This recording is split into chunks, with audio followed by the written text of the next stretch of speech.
Wilayah Cordoba di Spanyol pernah menjadi kota paling maju di Eropa. Jalan-jalannya diterangi lampu saat kota-kota lain masih gelap gulita. Perpustakaannya menyimpan ratusan ribu buku ketika sebagian besar dunia bahkan belum mengenal percetakan. Ilmunya menerangi barat saat Eropa masih berada di zaman kegelapan. Tapi tahukah Anda bahwa kejayaan ini bermula dari seorang pemuda yang nyaris kehilangan segalanya? Seorang pangeran dari dinasti Umayyah yang harus melarikan diri saat seluruh keluarganya dibantai. Dikejar dari satu negeri ke negeri lain, ia menyeberangi sungai, menyeberangi lautan, demi bertahan hidup dalam pelarian, dan akhirnya menemukan perlindungan di tanah yang jauh dari kampung halamannya.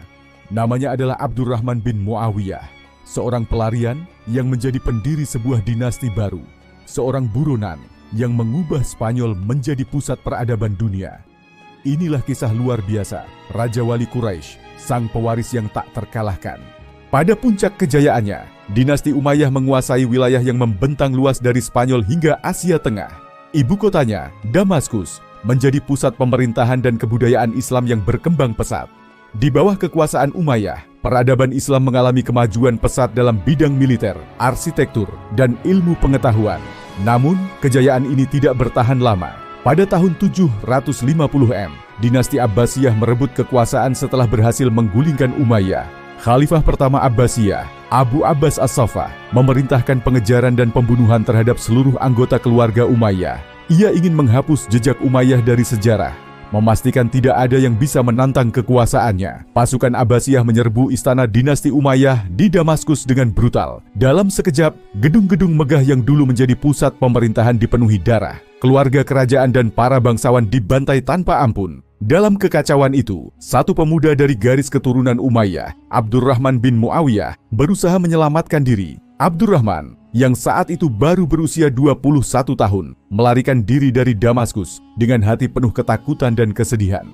Bersama adiknya yang masih berusia 13 tahun, ia bersembunyi di sebuah rumah milik seorang Arab Badui di tepi sungai Eufrat.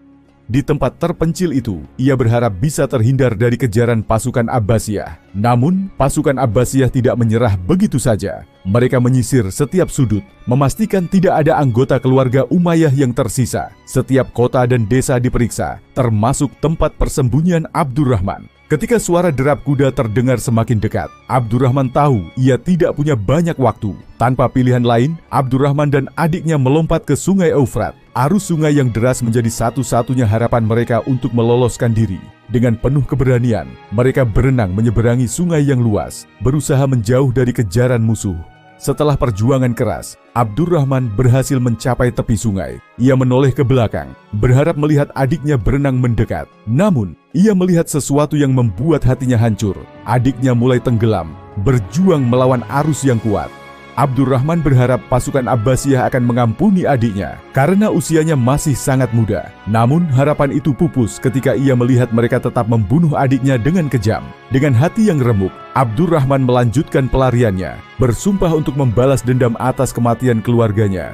Abdurrahman kini sendirian, hanya ditemani seorang pengikut setianya bernama Badr. Mereka menempuh perjalanan panjang melintasi gurun dari Palestina ke Mesir, lalu ke Afrika Utara. Setiap langkah adalah perjuangan, setiap malam adalah ketakutan akan dikejar dan dibunuh. Saat tiba di Afrika Utara, ia mendapati dirinya dalam bahaya baru. Gubernur setempat yang seharusnya melindunginya justru merencanakan pembunuhannya. Dengan kecerdikannya, Abdurrahman berhasil lolos dari jebakan ini dan terus melanjutkan perjalanan. Akhirnya, setelah 5 tahun dalam pelarian, Abdurrahman tiba di Ceuta, sebuah kota di pantai utara Afrika. Di sana, ia bertemu dengan pamannya dari suku Barbar yang memberinya perlindungan dan tempat untuk beristirahat setelah perjalanan panjangnya. Namun, Abdurrahman tahu bahwa tempatnya bukan di Ceuta. Ia harus pergi ke Spanyol, satu-satunya tempat di mana ia bisa menegakkan kembali kejayaan Umayyah. Maka, ia mengutus Badr untuk menyeberangi Selat Gibraltar dan mencari dukungan dari pasukan Suriah yang masih setia padanya. Di Spanyol, Badr bertemu dengan pasukan Suriah yang telah lama mengabdi pada Umayyah.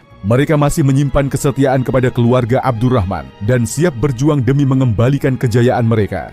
Para komandan pasukan Suriah menulis surat kesetiaan kepada Abdurrahman, berjanji untuk mendukungnya sebagai pemimpin mereka di Spanyol. Dengan penuh harapan, Abdurrahman menyeberangi Selat Gibraltar menuju Spanyol. Ia membawa tekad yang kuat untuk membangun kembali dinasti keluarganya. Penduduk beberapa kota di selatan Spanyol menyambut Abdurrahman dengan tangan terbuka.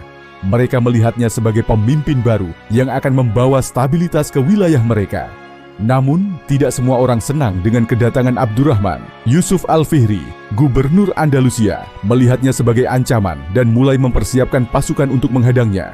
Pasukan dari kedua belah pihak mulai berkumpul. Pertempuran besar untuk memperebutkan Spanyol akan segera terjadi. Pada 14 Mei 756, pertempuran dahsyat pecah di tepi sungai Wadi Baka. Pasukan Abdurrahman bertempur dengan gagah berani melawan tentara Yusuf Al-Fihri. Setelah pertempuran sengit, Abdurrahman berhasil mengalahkan Yusuf Al-Fihri dan merebut Cordoba. Ia kemudian mengumumkan amnesti umum untuk menenangkan rakyat. Meskipun telah diampuni, Yusuf Al-Fihri diam-diam merencanakan pemberontakan baru untuk merebut kembali kekuasaannya. Dalam pertempuran terakhir, Yusuf Al-Fihri dikalahkan dan terbunuh di Toledo. Ancaman terhadap kekuasaan Abdurrahman berhasil diatasi. Ketika Khalifah Abbasiyah mengirim seorang gubernur untuk menantang kekuasaan Abdurrahman, ia segera ditangkap dan dieksekusi. Kepala gubernur Abbasiyah diawetkan dan dikirim ke Khalifah Abbasiyah di Mekah sebagai pesan bahwa Andalusia tetap berada di tangan Umayyah. Khalifah Abbasiyah, Al-Mansur, membaca pesan tersebut di Mekah. Ia mengakui kehebatan Abdurrahman dan menjulukinya Raja Wali Quraisy. Sebagai pemimpin baru, Abdurrahman mulai membangun kembali Spanyol. Ia membentuk pasukan elit, membangun Masjid Agung Cordoba, dan mendirikan istana yang megah. Di bawah kepemimpinannya, Al-Andalus berkembang menjadi pusat ilmu pengetahuan dan budaya yang maju. Selama 32 tahun memerintah, Abdurrahman berhasil mengubah Andalusia menjadi pusat peradaban Islam yang berkembang pesat. Warisannya tetap abadi dalam sejarah, menjadikannya sebagai sosok pemimpin besar yang dikenang sepanjang masa. Like, komen, dan subscribe jika Anda menyukai video ini.